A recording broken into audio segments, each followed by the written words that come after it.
জেলা ফিরতেই আবার কেষ্টময় বীরভূম। এক পুজোর আগে জেলবন্দি, বছর পেরিয়ে আরেক পুজোয় মুক্তি। তাই কার্যত খুশির হাওয়া বীরভূমে। একদম অন্য মেজাজে বাড়ি ফিরলেন কেষ্ট। সামনাসামনি দেখলে বুঝতেই পারবেন না যে তিনি কেষ্ট। 18 মাসে প্রায় 30 কিলো ওজন কমিয়ে তিনি ফিরেছেন বীরভূম। চোখে মুখে দুশ্চিন্তার ছাপ, তবে বডি ল্যাঙ্গুয়েজে অনুব্রত আছেন অনুব্রততেই। মঙ্গলবার তিহার থেকে তিনি ফেরেন তার নিচুপট্টির নীল রঙের বাড়ি। আর বীরভূমের মাটিতে পা দিতেই তিনি আপ্লুত।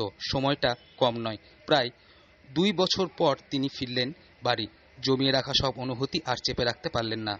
কেষ্ট কাঁদলেন, হাত জোর করে অঝরে কেঁদে উঠলেন। কেষ্টর কথা কান্না হয়ে ঝরে পড়ল। দীর্ঘ 2 বছর পরে তিহার থেকে জামিনে মুক্তি পেয়ে মঙ্গলবার তার সুকন্যাকে সঙ্গে নিয়ে বাড়ি ফিরলেন তিনি। বাড়ি পৌঁছেই তিনি তার অনুগামীদের জন্য বেরিয়ে এসে হাত নাড়িয়ে আবার ঢুকে যান বাড়িতে।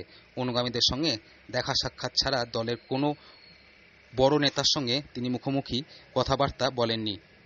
কিন্তু কাল দেখা না করলেও আজ তিনি আবার বোলপুরের দলীয় কার্যালয় যেতে পারেন, এমনটাই মনে করছেন সকলে। সেই খবর পেয়ে সাজো সাজো রব কার্যালয়ে। অনুব্রত মণ্ডলের একের পর এক ছবি দিয়ে ভরানো হচ্ছে। এর মধ্যে তো 6টা লাগানো হয়েছে। হ্যাঁ, এই পুরো সার্কিট একটা আছে, সার্কিটেই জ্বলবে।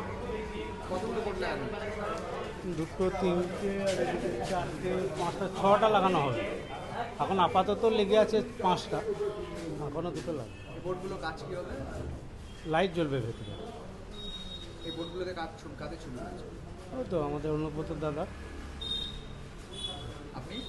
আমি ইলেকট্রিশিয়ান। দলের কার্যালয় এবং তাৎপর্যপূর্ণভাবে সেই কার্যালয় থেকে সরিয়ে ফেলা হলো জেলা কোর কমিটির সদস্যদের ছবি, যে কমিটি তৈরি করেছিলেন অনুব্রত মণ্ডলের অনুপস্থিতিতে খোদ তৃণমূল সুপ্রিমো মমতা বন্দ্যোপাধ্যায়। তৃণমূল সূত্র খবর, 2018 সালে বীরভূম জেলার তৃণমূল ভবনের উদ্বোধন করেছিলেন খোদ অনুব্রতই। প্রায় প্রতিদিনই নিয়ম করে এখানে বসতেন জেলা সভাপতি অনুব্রত মণ্ডল।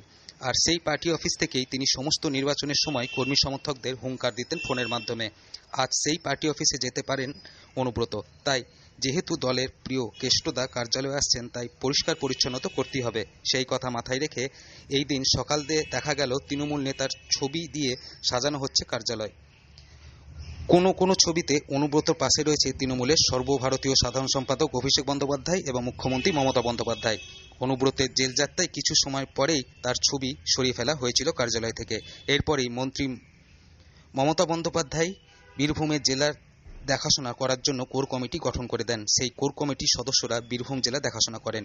কোর কমিটি গঠন করার পর কোর কমিটির সদস্যদের ছবি টাঙানো হয় জেলার তৃণমূল পার্টি অফিসে। তবে সেই পার্টি অফিস থেকে এবার মুছে দেওয়া হলো সেই সমস্ত ছবি। বীরভূম থেকে সৌভিক রায় রিপোর্ট, লোকাল 18 বাংলা।